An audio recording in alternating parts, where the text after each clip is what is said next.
It's the economy, just as it was in Tunisia during the revolution that spawned the Arab Spring in 2011.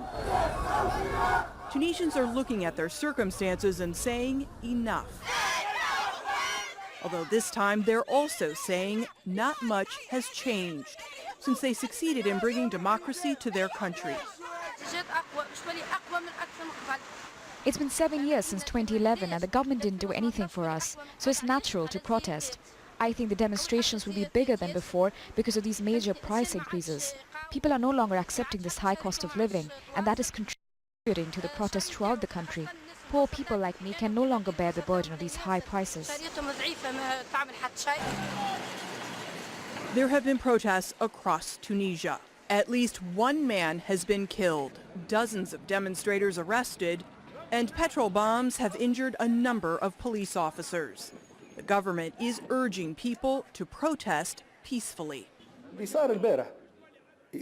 What happened yesterday is a violation of the law, since the state of emergency has been declared in Tunisia.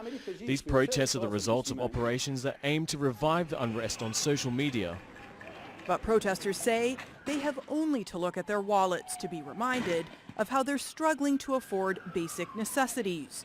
Anger has been bubbling since the government introduced austerity measures on January 1st.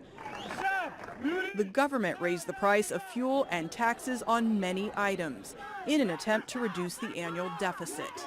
The violence we witnessed yesterday, the vandalism of the stores and the private property, we obviously don't accept it. However, it can be seen as a natural result of the starvation and the impoverishment of the Tunisian people for years. While Tunisia has been heralded as the one success story of the Arab Spring, 9 governments have been unable to ease the economic concerns that have driven protesters onto the streets.